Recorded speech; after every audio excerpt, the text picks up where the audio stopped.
welcome back to Beating a Dead Horse. As always, I am your host, Sean McKinda. Shazam! And I am your host, Captain Sparkle Fingers. Yes, we're talking about Shazam this week. I was not prepared to dive into it that quickly, but yeah, that's what we're talking about. Shazam! And now I'm your host, Jackson Keller, average, disgusting 24-year-old alcoholic. The power of magic. Oh boy, I don't know what possessed me to do that. I don't know. How do you feel about Shazam, Sean? Surprisingly, we were both excited about fucking Shazam. That's something that has not happened with superhero movies for us in a long time. I'm still somewhat forgiving of superhero movies where like I can still get kind of excited for it. Like I was kind of excited for Aquaman and a variety of other things.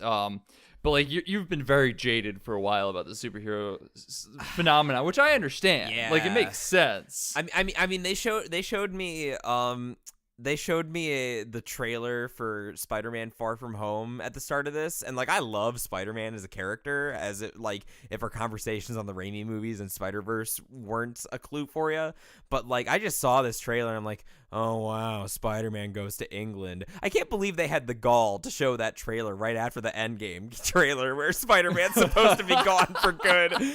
Fuck them. Quick hot take on that though before we move on. I am really into Jake Gyllenhaal Mysterio. No, I mean that got my attention real quick. Like, but he was at the very end of the trailer, so for most of them, just like, oh god, I don't care about your school trip to England, Spider-Man. Sorry, that was a whole other tangent. No, yeah, but so this was a rare superhero movie where we're both like really into it and like really ready for this one to go. And so coming in, I'm happy to say that I fucking really liked it. It was a genuine chore, or a genuine chore. It was a genuine charm. Like it was just unrelentingly charming. I really enjoyed all of the comedy to it. It had like a pretty solid emotional core. Like the themes were pretty boring, but like and the fighting was exceptionally boring because I'm just kind of done with big superhero fights. But thankfully that's a pretty small part of the movie. Like there's just a lot of fun, goofy, fish out of water, I'm a superhero now humor, and it's charming. It's wonderful. I mean, so the thing about this movie is that like what I ended up liking a lot about the movie, and I'd say on the whole that I like this movie. I think it's funny that you had that Freudian slip with a genuine chore, because I did feel parts of this movie were a genuine chore. But overall, I'd say I like it. Overall, I'd say that it was worth my time. I laughed a lot. I thought as a comedy, it excelled in a lot of places. As far as the style and just sort of the approach, the movie feels dated in a way that I really like. Like we don't, just everything from the tone to the writing, to the sense of humor feels very like late 90s, early 2000s, like Blockbuster in a way that we don't really see anymore. And I want to chalk it up to just having charm, but I also think that the other sort of component is sincerity and embracing the goofiness in a way that isn't entirely winking to the audience, because that's where I feel like a lot of Marvel movies get sort of lost, and by lost I mean irritating, is their constant like Joss Whedon quips to the camera back and forth all the time. And this movie's got some snarky moments. I mean, goofy shit happens. But the kid's 14, so it feels really appropriate for the character when like the wizard asks him to say Shazam, and he like can't even contain his laughter like at the thought of this, as he's being asked to grapple his strong, firm rod and like feel the manly energy flowing into him. And like even in that moment, you can feel like the trepidation from being a kid. It's not just like a haha, this weird man is asking me to do this. It's, oh my god, I'm a kid, I need an adult type of thing going on. Yeah, they really lean into the fact that he's like a Gen Z 14-year-old. Like they honestly, like I was a little scared. The movie ultimately didn't go in the direction that I was afraid of, because I've mentioned before, actually I mentioned last week on my Mob Psycho episode, that when I see themes and ideas that resemble ones of my currently unpublished novel, I get terrified. I'm like, oh god, are they just gonna make this like invalidated? And I had a little bit of that feeling with Shazam. Definitely not as much as Mob. But yeah, like there's some genuine chemistry between the two main boys. Zachary Levi is great. The costume looks terrible, but in a wonderful way, and that it's totally supposed to. Yes, like it's exactly as goofy as it seems. And really, one of the main reasons I was just excited for the movie and what the trailer sold me on is just that they were leaning so much into that concept of 14-year-old boy to adult superhero, because I've had sort of a passing interest in Shazam ever since like high school, when I was watching all of Movie Bob's Big Picture videos and he was explaining some of this arcane comic shit, and he kind of summed it up, and that Shazam is the core appeal of comic book superheroes encapsulated in a character. A literal child, gains wonderful powers in the stature of like a big strong adult, and that really works here, and the ultimate wish fulfillment. But not in like a mean or gross way. Just like a sweet, like, I'm a kid and I'm gonna fly around. And since he is 14, the beer scene is perfect of that. Like, it's not gross because they get beer. They're like, I'm an adult now. I can do whatever the fuck I want. Let's get beer, and they immediately realize they hate it. It's funny. It's like that scene. That one strip from Calvin and Hobbes where Calvin asks his mom if he can smoke, and she's like, yeah, sure, Calvin, go ahead. And he tries it and like has a heart attack thinking he's real cool. Like, this is terrible. And she's like, you get to smoke now, you little bitch. And so, yeah, I mean, it was that sort of thing, and it was really funny. And just like, that's where the movie really excels. And that's why I think it's worth seeing, just the interactions between Billy and Freddie, their chemistry, their relationship, them doing little superhero experiments on YouTube, kind of roasting each other and dicking around. It's great. It's great stuff. There's a lot of genuinely funny lines, a lot of genuinely funny moments. And if you're as tired of superheroes as me, yeah, some of the actual plot and definitely the action may make you feel too fatigued to really get that much out of it. But I think that if you are inclined to see Shazam at all, you should. You will not regret it. There's some stuff in the beginning and stuff at the end that kind of bogs it down. But like, thankfully, the second act, the longest act of the movie, is the best act. So like, there's enough in it that makes the middle worth it. Like, I feel like you got 2/3 of the movie in the middle, and those 2/3 are a genuine joy to watch. Yeah, for sure. This is definitely the rare movie where the second act is the strongest, although I guess in kind of our pre-discussion I mentioned this, that due to the rise of all these shitty superhero fight scenes, the endings of movies are often trash now. But, conventional wisdom is that lesser writers can't really figure out how to make the plot kind of go during the second portion. But right from the moment he gets his powers to the moment where all the big, stupid Merlin with his Ice King eye flying around stuff happens, that all is great, and that all really made the movie a fun time for me. We should probably clarify that by Merlin referring to Mark Strong and his role in Kingsman, because there's a wizard in this movie too, and Merlin is conventionally a wizard. Which I want to talk about Mark Strong for a second, just because like we've been dogging on the fight scenes and stuff like that. But Mark Strong is still like, I just really like him as an actor, and I think he still does a pretty solid role as a villain in this. Like, he's just still a fun guy to watch ham it up. Like, I really liked it, even though it wasn't super interesting. So with the villain here, I mean, if we're talking about the opening scene, does that qualify as spoiler talk? Because it's kind of an interesting opening scene. I was gonna say, I want to hold off on talking about the opening scene until spoilers, because I think this opening scene is really good and worth watching. Okay. Yeah, no problem. I'll just talk in generalities then. Yeah, Mark Strong was a lot of fun, and I do appreciate this kind of villain in a way. Like, I know one of the main complaints about Ant-Man, of all things, was the villain, that he was just some corporate suit guy. he sucked and was just a psychopath. But it took me like until this moment to remember who the villain in Ant-Man was. Like you said Ant-Man, and then I sat there, I'm like, who the fuck was the villain in Ant-Man? Yeah. So I mean, he's not the most memorable villain, but just watching him be like an obviously evil corporate executive with no redeeming qualities was kind of entertaining to me, and I felt like the sort of thing that movie needed.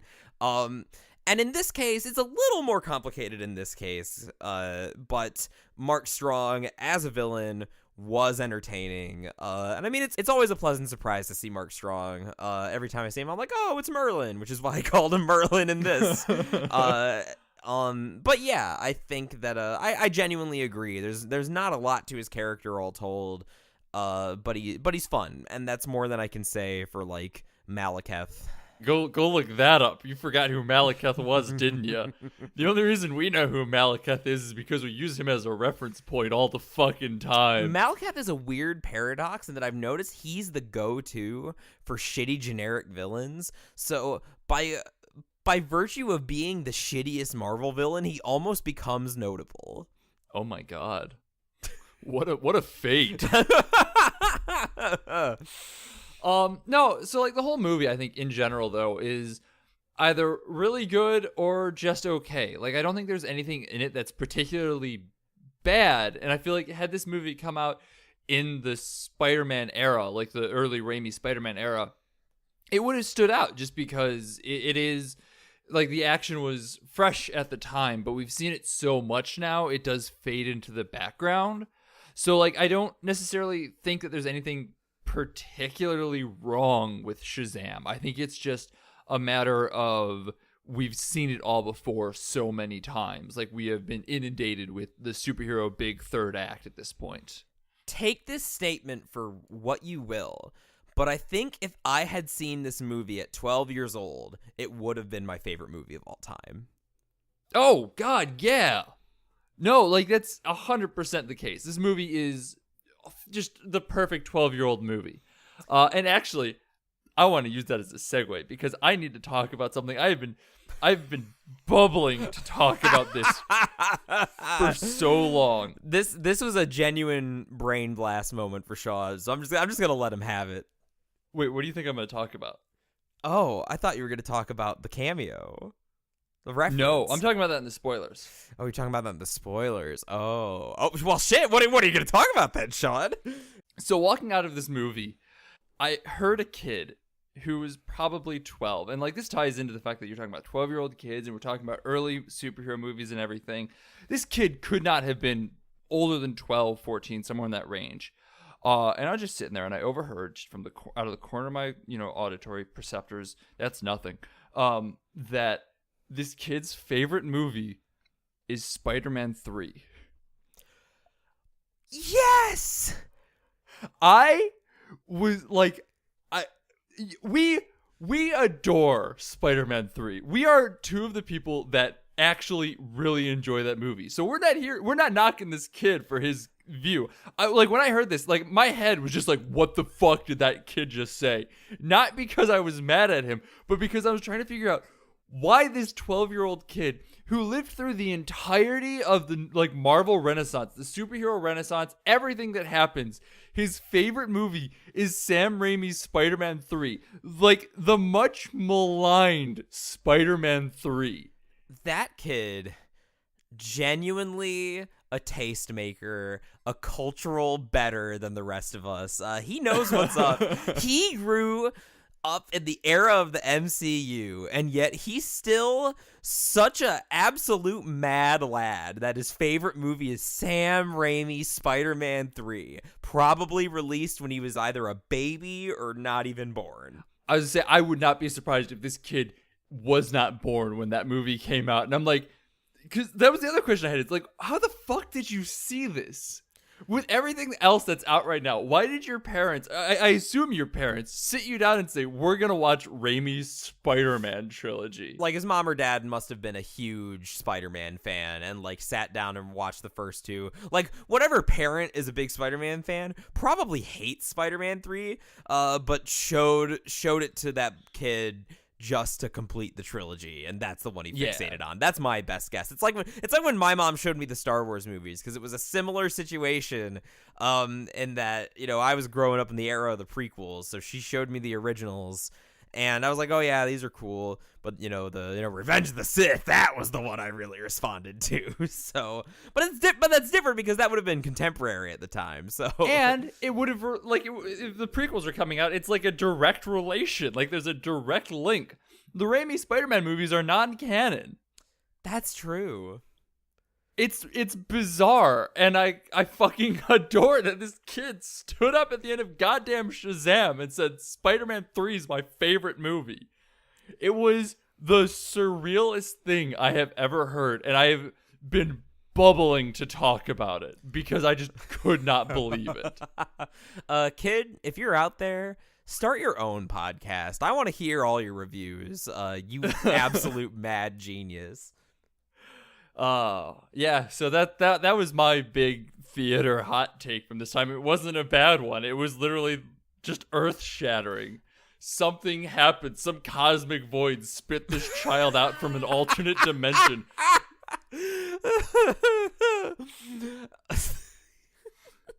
and to the void he returned.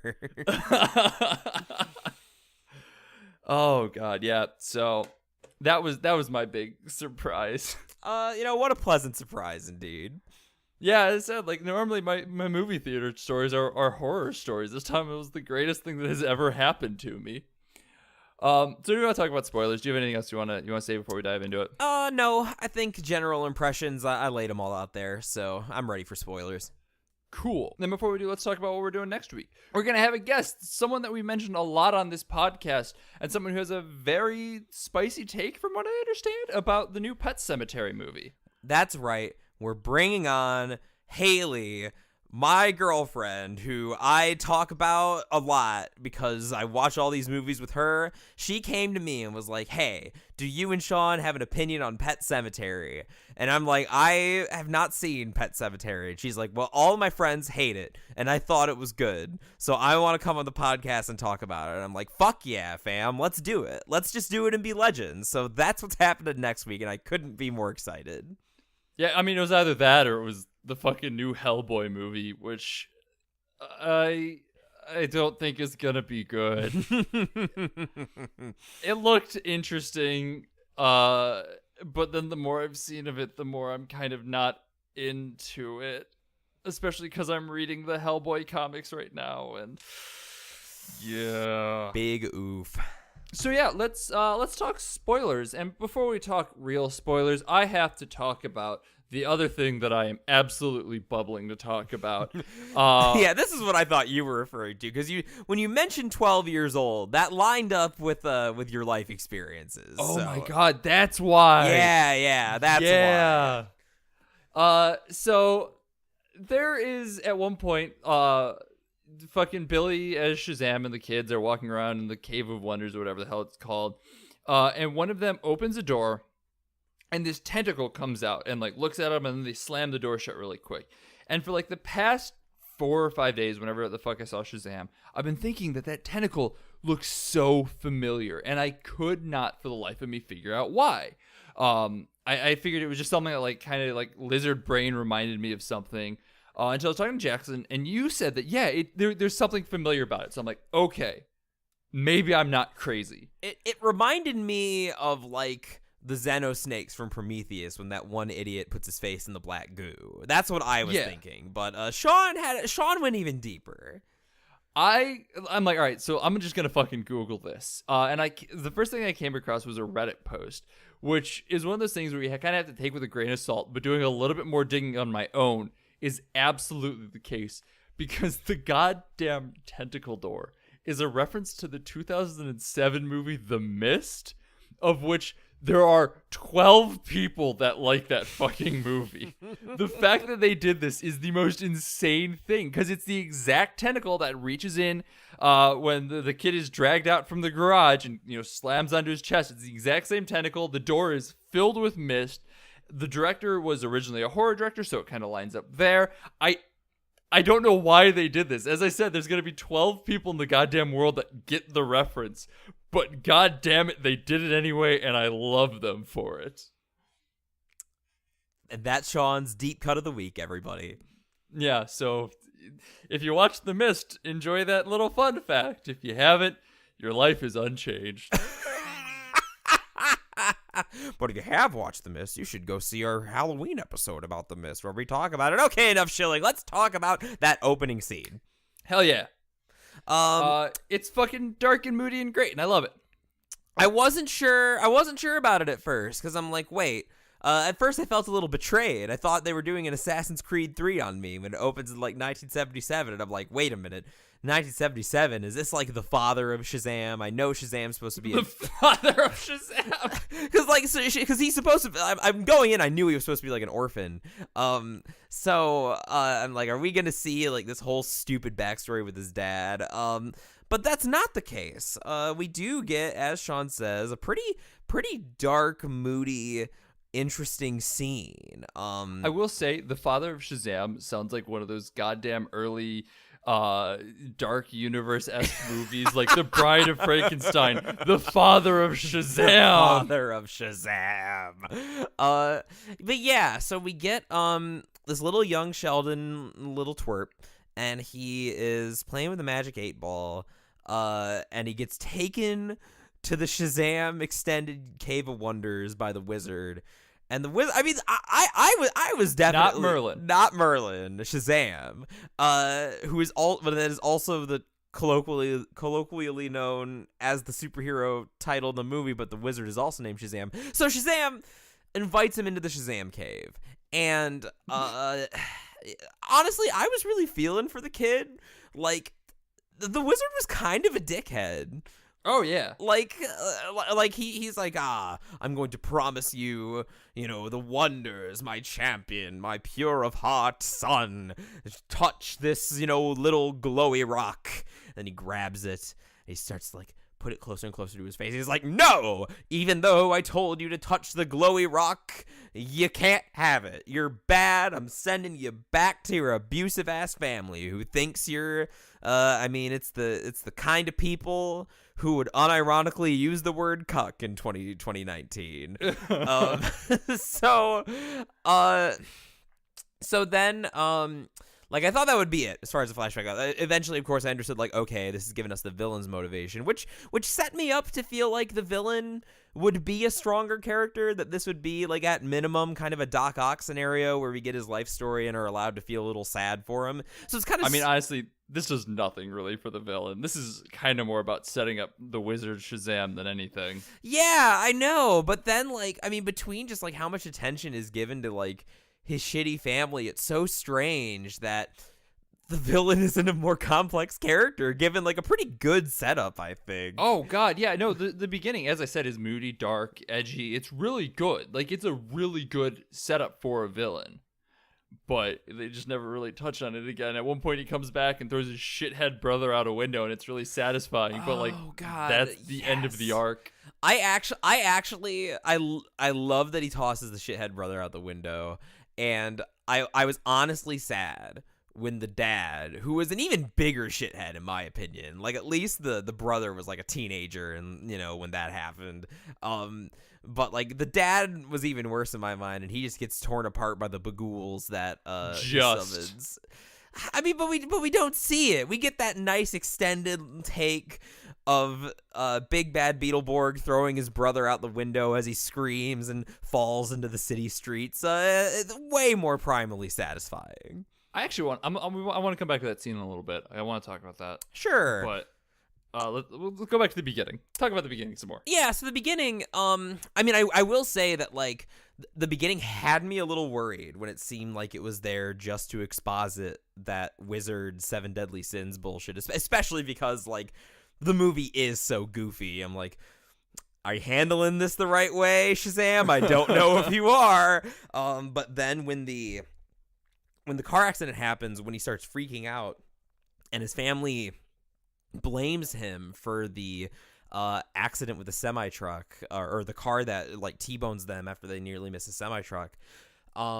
Genuinely harrowing, I should mention. That's fucking rough to watch. Genuinely harrowing, and that definitely got me on the right pages of the movie. And I'm like, you know what, movie? I don't know if you're handling this correctly, but I'm interested enough to give you a chance. Like, I'm interested enough to keep watching now. Of course, then they throw that page out of the book, so. Yeah, it's a little weird. Like, the beginning does feel more than a tad incongruous with the rest of the movie, which really is about, like, Zachary Levi acting like a 14-year-old, and just I just love the fact that his first superhero action is to just go around charging people's phones. Like, Yeah. That's such a bro. That is like a genuine bro thing, but also like so Gen Z it hurts. Yeah, because it's like, you're 14. What the fuck do you do? I don't know. I can charge people's phones, I guess. Bing, you're charged. What the fuck else am I gonna do?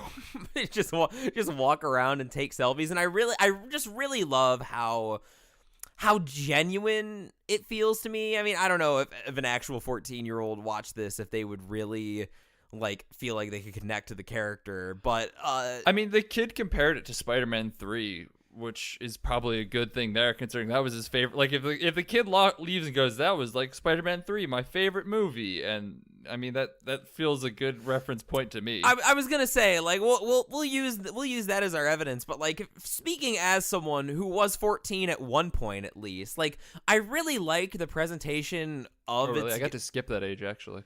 Lucky you. But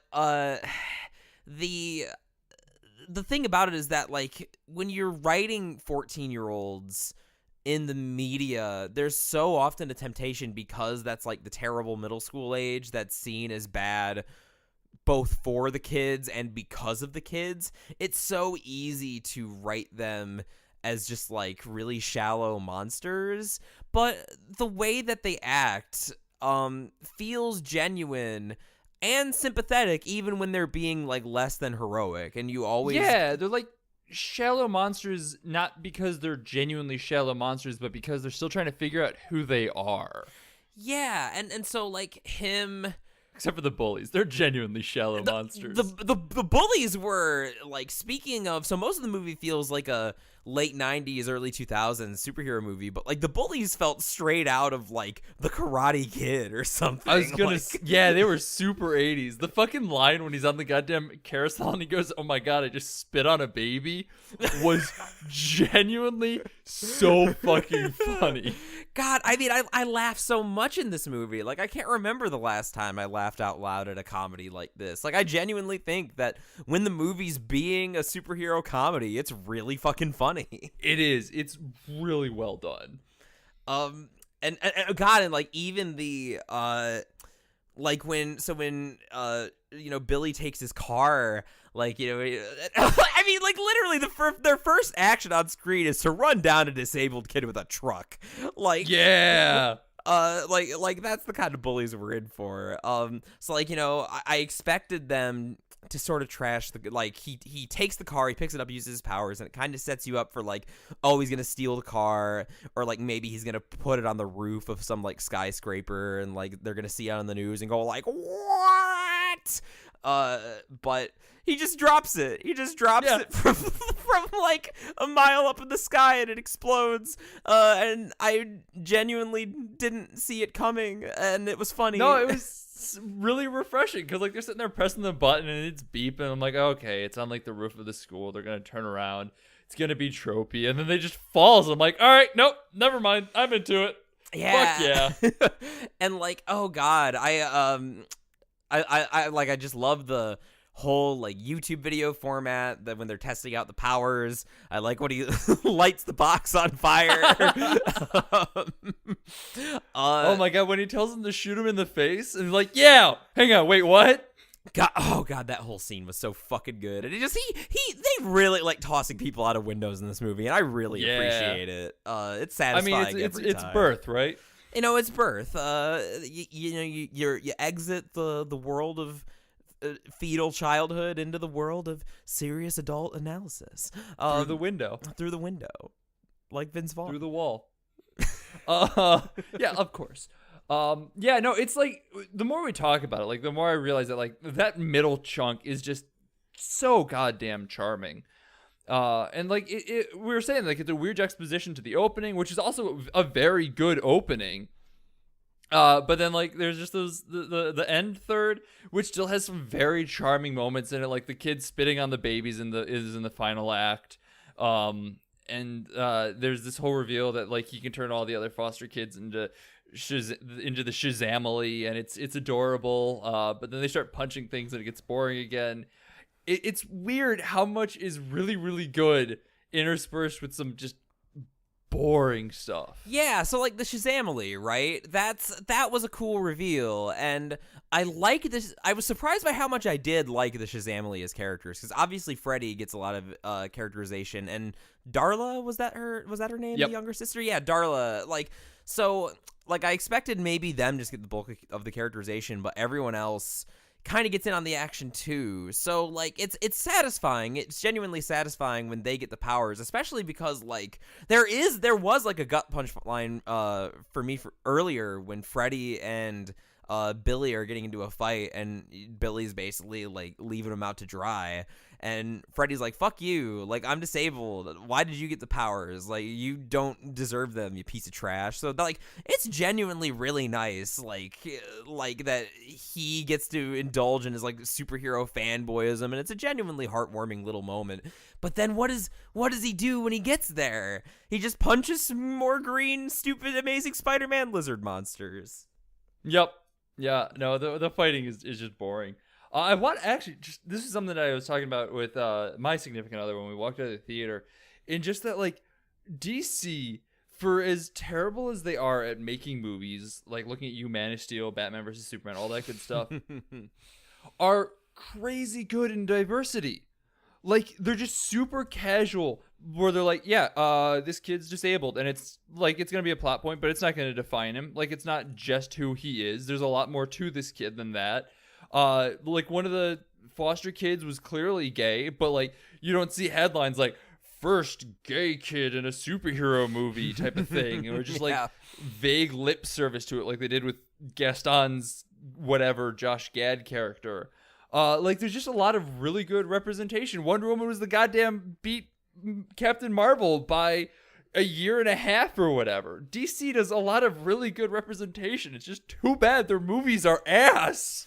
Are we? Here's a question though. Are we on the upswing? Are we starting to see the redemption of DC between this and Aquaman? Because I don't think either is a perfect movie, but there's certainly.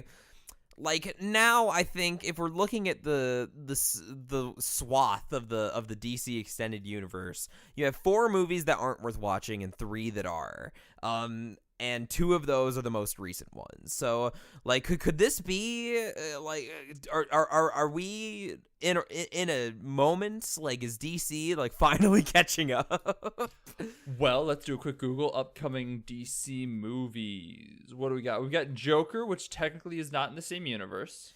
I will say I appreciate that they're willing to just do that and do like a, because that's the thing, is that comics, they are known for the like decade spanning continuity, but they're also known for like one shots and side stories and Elseworlds. So I mean, honestly, fuck it. Like, yeah, just make a solo Joker movie. I'm down. Yeah.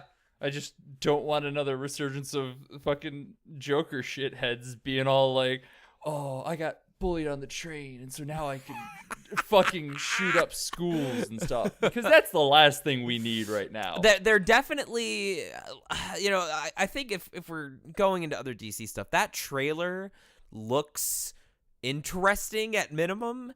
I do think there is definitely, I mean, if people misunderstood and like sort of identified with Heath Ledger's character, who was like a fucking monster, very clearly so, how are they gonna take like this sort of underdog heroic rise of the Joker story that they're clearly setting up here? It's fucking rough, because I'm into the trailer, but I don't want a Joker movie. No. Like, that's really what it boils down to. We do not need a Joker movie right now. Yeah, I mean, we'll see. We'll see how the thing ends up shaking out. If the movie is good and I enjoy it, then fuck it. The movie is good and I enjoy it. But yeah, I mean, definitely as far as, edgelords cosplaying the Joker. This was not the most tonally with it idea. Yeah. Other than that, though, let's talk about what's coming up here. Next year, this year we only have the Joker left from DC. Okay. Next year, though, we have Birds of Prey, which theoretically could be interesting. Like, we don't really know much about it. Margot Robbie's back as Harley. Oh, Harley, thank you. Yes. Which I wasn't super into her performance in Suicide Squad, but that could just be that Suicide Squad was fucking awful. So we'll see. I'll withhold judgment on that one. Wonder Woman 1984, I'm already going to say is going to be good. I'll definitely go see that. Fuck it. I like Gal Gadot was great as Wonder Woman. Patty Jenkins did a wonderful job with it. And yeah, in the 1984 aesthetic, and I'm sold. That's all it really takes. Yep. And then that's it for 2020. There's only 3 DC movies coming out in the next year and a half, which is kind of crazy. Yeah, I mean, they're probably preparing for their like big rebrand. Well, I was gonna say because the year after that we get the Batman, which still has no indication of who the fuck is involved. That's probably gonna get goddamn canned at some point. My guess is that whatever they call the Batman is going to be what they relaunch their like rebranding with, and it's not gonna have anything to do with Matt Reeves or Affleck or any of those guys. Yeah, no. But then the Suicide Squad, which is going to be a James Gunn, and I think Idris Elba's confirmed for it. And so, like, I'm into that. Like, I'd say there's a 50-50 shot right now of DC coming out of this in a renaissance or just falling flat on its face. I will say, point a gun to my head and tell me, all right, you have... Point a James Gunn? Point a James Gunn to my head, very relevant, and tell me that you have to go see one movie and only one between James Gunn's Suicide Squad and James Gunn's Guardians 3. I'm gonna go see Suicide Squad, no questions asked, because I would rather not see Disney corporate leash annoying characters that I hate James Gunn versus, well, maybe Warner Bros. They don't have the best track record when it comes to not making their directors a shit show, but it's a better track record than Disney's as far as giving them somewhat of a voice. So yeah, Suicide Squad 1 is the worst superhero movie out there right now, so I don't have high hopes. I think that's the like I don't have as much of a vitriolic hate for Guardians as you do, but I think I'm happy that at least gave it to him to finish up. I think the style is good. The characters might not be great, but like the style of Guardians of the Galaxy was very excellent. And I'm excited to see him pull it through to the end. Personal like biases aside, I am happy that they gave it back to him just so like I mean, because he say what I will about like especially Guardians 2, but he very clearly cares about those movies. Oh, yeah, absolutely. And he's a talented director. Yeah. As I said, like, the characters notwithstanding, like, the movies themselves are pretty damn good. So. Do we want to talk about Shazam? All right. If we're on the subject of extended universes, I just had that moment, like, halfway through the movie, I guess around the time when Freddy reveals he's a big fanboy for superheroes, which is a nice little touch. I like that we get that sort of down to earthness, but it revealed a bit of a cognitive dissonance for me. Where all the superhero stuff looked so edgier than the rest of the movie, right? Yeah, like so, we're deep in spoilers now. So Superman cameos at the end of the movie, conspicuously without his face, so they don't have to show Henry Cavill because he's got the boot. The fact that you can't see his face plays on like 6 different levels, and like it's funny for people who don't know that Cavill's not in anymore, that aren't as up in the industry, but like for those of us who know what happened with Justice League and how Cavill is, the fact that his face isn't there is goddamn brilliant. I didn't even think about the mustache. Yeah. So yeah, no, I mean, it definitely, well, like some of the the merch is just very obviously like real ass merch that they sell. But like, yeah, like Superman. Wait, you mean I can buy a Batman boomerang on eBay for $10.99? You sure can right now. Use checkout code BADH to save 10%. Oh, Don't God. do that. We don't have any sort of. We don't have any. And they say that Marvel pays out the critics. DC wouldn't pay us with a 10-foot pole. But yeah, but it did give me some cognitive dissonance thinking about, oh yeah, Man of Steel takes place in this universe. God, that's so buck wild considering what a like wholesome comedy it is, because like Granny's peach tea was uttered in this universe. like I was thinking about how Mark Strong looks a lot more like Lex Luthor than the DCEU's Lex Luthor, and I'm like, oh wow, Jesse Eisenberg is Lex Luthor in this universe. Oh geez. I mean, probably not anymore, but yeah, Superman died. Yep. It's bizarre. This whole fucking thing, there's a horrible cognitive dissonance on it. Yeah, which is just strange. Although I gotta say, I really appreciate the restraint in them not making a crack about like, oh wow, I'm protecting the city better than Superman did when Zod attacked. Am I right, fellas? Because I feel like if this were a Marvel movie, they would have made a joke like that. It's all super self-contained. Like, yeah, it's beautifully done. Like, they have the references to them, but that doesn't necessarily relate back to their movie appearances. That could just be, it's a DC movie. I like Superman and Batman. That's just like average kid shit. No, I mean, and that's the greatest thing about it is that like this movie, it very clearly takes place in a DC universe, but doesn't necessarily have to take place in the DC universe for it to work, which is maybe the nicest thing about it. I mean, I only really have one other thing I want to talk about. Is there anything else that you want to really dive into? Is there anything big that I'm missing? Oh yeah, I mean, I guess I should just mention, I don't know if this was your thing, but like, this is a story about family.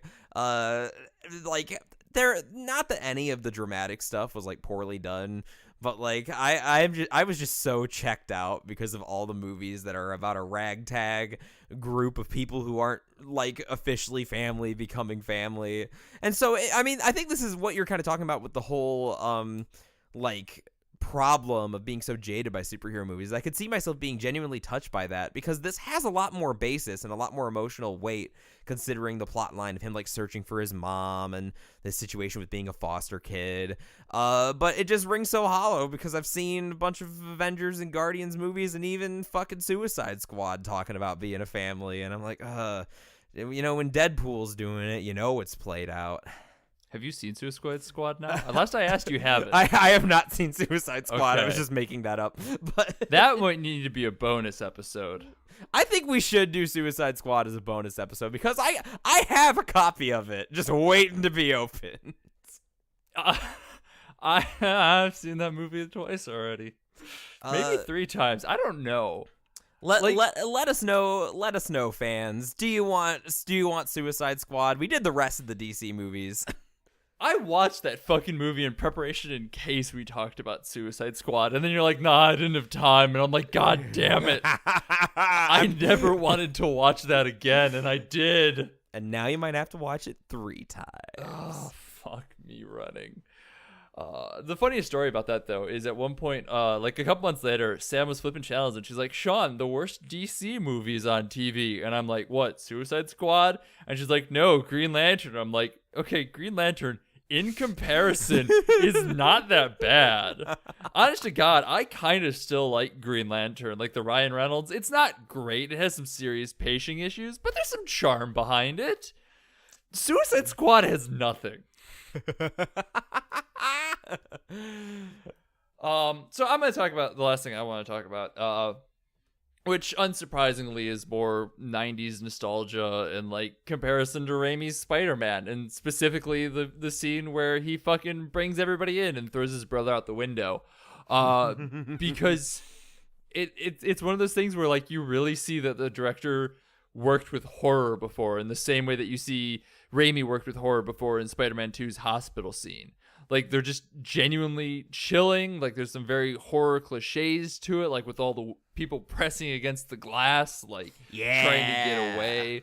Like it's a really cool scene from just a horror movie perspective. It's a good scene. Like that was really all I wanted to say. Is No, it works.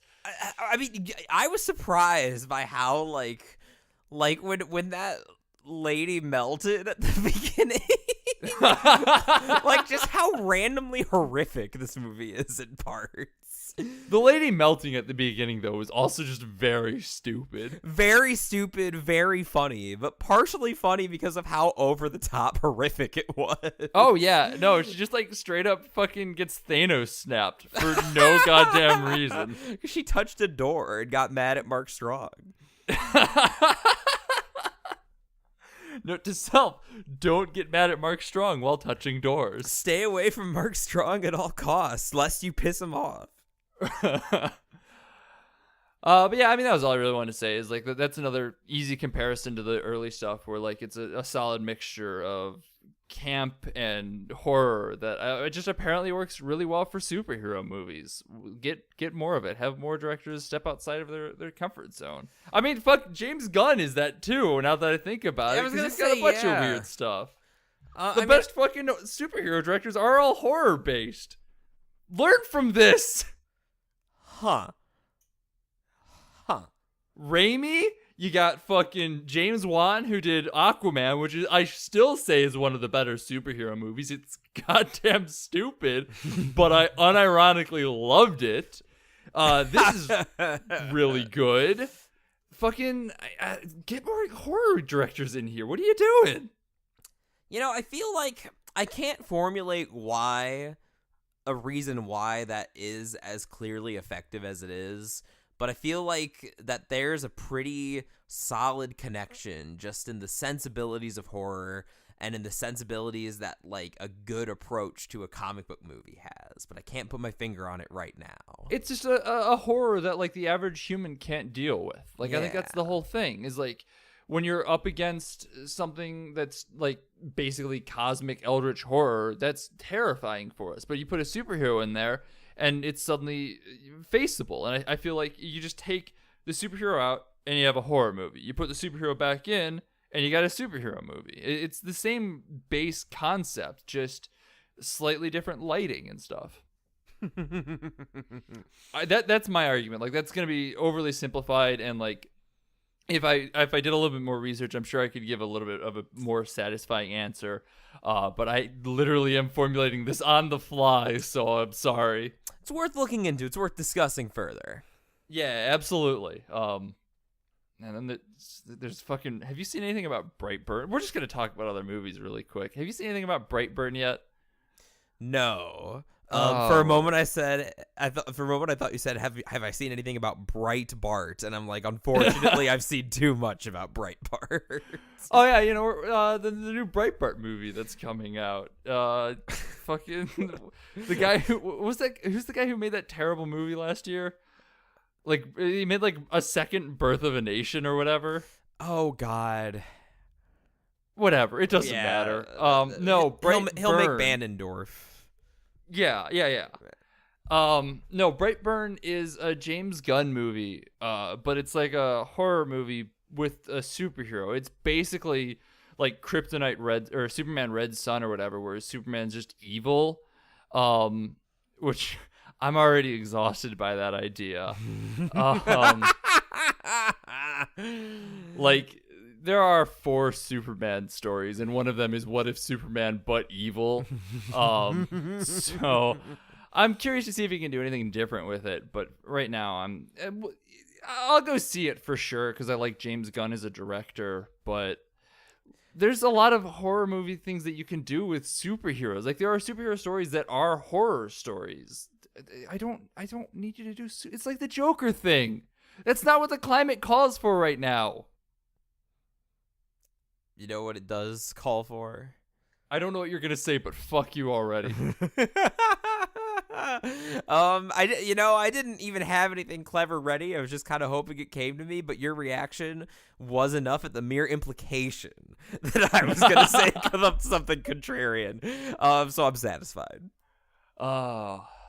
is there anything else you really want to say? We haven't really talked a lot about Shazam actually in this. We talked a lot more about like the stuff going around, but like I feel like that's what happens whenever we talk about superhero movies. I mean, it's so the thing about these movies that so often the climate and culture surrounding them is way more interesting than the movie itself.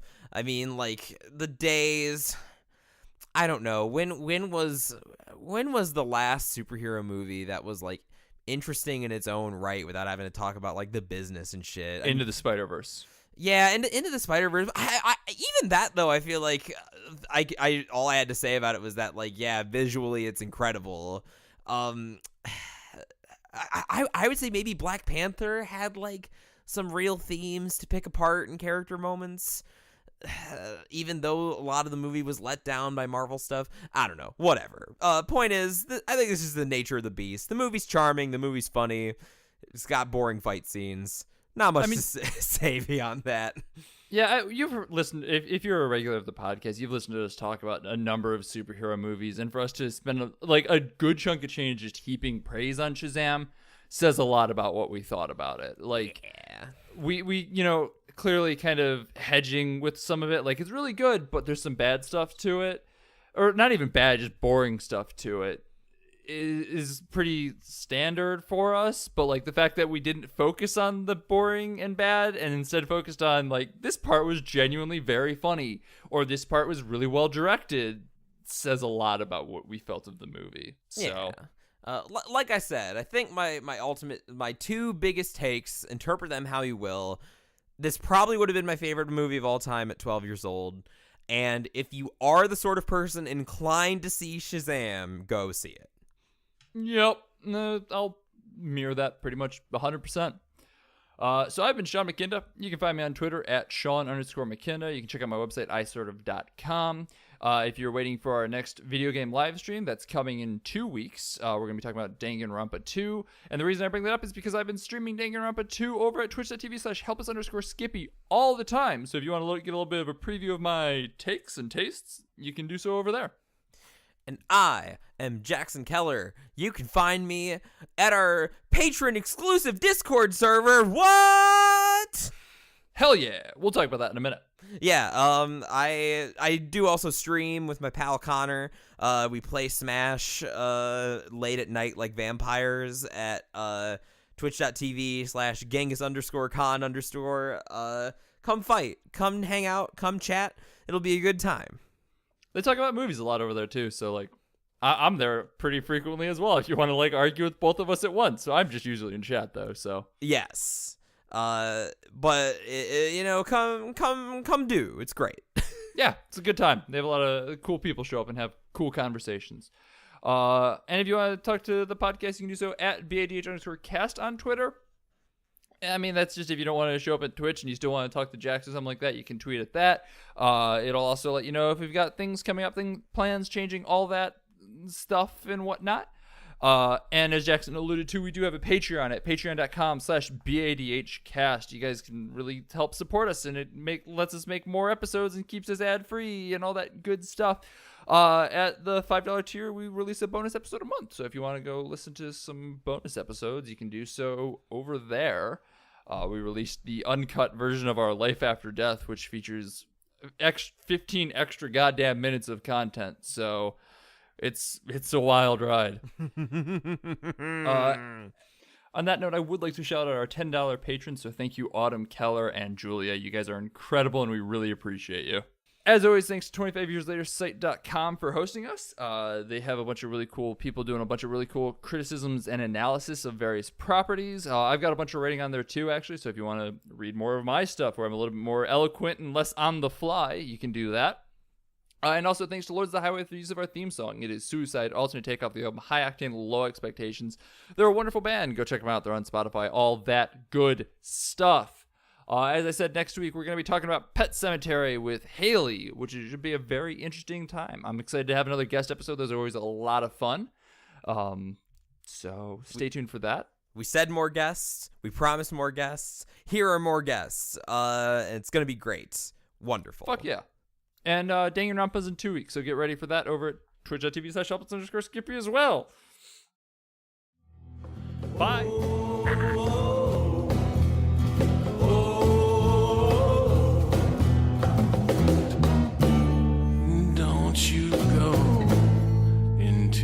ground. Don't you go into the grave.